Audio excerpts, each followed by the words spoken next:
حضرات مکرم آج کل حدیث کی جو نئی کتابیں چھپ رہی ہیں ان کے اندر ایک ڈنڈی ماری جا رہی ہے.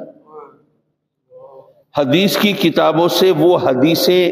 نکالی جا رہی ہیں جن سے ہمارا عقیدہ ثابت ہوتا ہے، اور وہ لوگ جو کتابیں چھاپ رہے ہیں وہ اپنے عقیدے کے ثبوت والی حدیثیں تو اس کے اندر رکھتے ہیں، اور جن سے ہمارا عقیدہ ثابت ہے وہ نکال رہے ہیں. اب اس کی کئی ایک مثالیں ہیں، بلکہ میں نے کچھ حضرات سے کہا کہ آپ مہربانی کریں ایسا کریں کہ ان حدیثوں کی ایک فہرست بنائیں. وہ اس لیے کہ آج تو ابھی پرانے نسخے موجود ہیں، ابھی تو آپ دنیا کو دکھا سکتے ہیں اور لوگوں کو یہ بھی بتا سکتے ہیں کہ وہ عقیدہ صحیح کیسے ہو سکتا ہے جس کو ثابت کرنے کے لیے آپ کو حدیثیں چھپانی پڑے. وہ عقیدہ صحیح کیسے ہو سکتا ہے؟ تو اس لیے ہمیں یہ چاہیے کہ وہ جو اصل احادیث کی کتابیں ہیں ان کو ری پرنٹ کرتے رہیں، اور جو وہ گڑبڑ کرتے ہیں، ڈنڈی مارتے ہیں، ان کو اجاگر کرتے رہیں تاکہ ان کا کوئی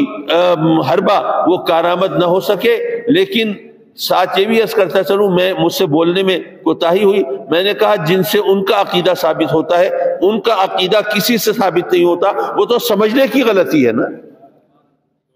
وہ تو آپ کس بات کو کس انداز سے سمجھتے ہیں، بات تو یہاں پہ آ کے ٹھہرتی ہے. اب آج کل آپ نے سنا ہوگا لوگوں نے، بہت لوگ جو ماشاءاللہ بڑے متقی پارسا اور بڑے اسلام کے ٹھیکیدار اور مذہب کے علمبردار بن کے آتے ہیں اور لوگوں کو بتاتے ہیں کہ جناب یہ عمل کا زمانہ ہے، اور یہ لوگ جو ہیں ان کو تو سوائے عشق و محبت کی کہانیاں سنانے کے اور کچھ کام ہی نہیں ہے، اور نبی پاک صلی اللہ علیہ وسلم سے محبت کی بات کرتے ہیں، اور یہ جناب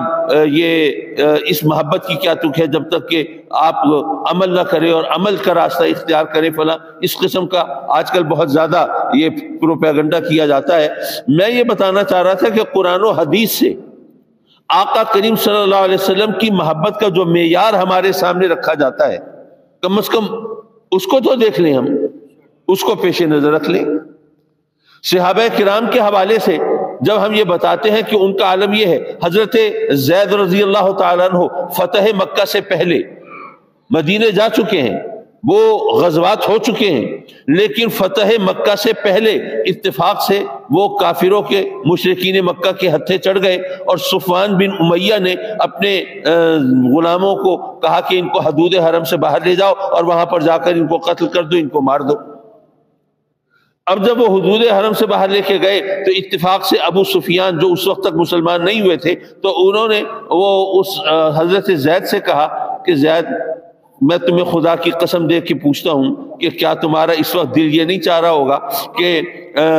وہ محمد جن کے نام کا کلمہ پڑھنے کی وجہ سے تم پر اب یہ ظلم ہونے لگا ہے اور تمہیں قتل کیا جا رہا ہے، تو اس وقت وہ ہمارے ہتھے چڑھ جاتے اور ہم ان کے ساتھ جو چاہتے سو کرتے، اور تم اپنے کنبے میں اپنے بیوی بچوں کے ساتھ راحت و آرام کے ساتھ بیٹھتے. حضرت زید جو ہیں وہ تڑپ جاتے ہیں، کہتے ہیں کہ اے ظالم، تو کہتا ہے کہ میں اس ظلم و ستم اور قتل کے بدلے میں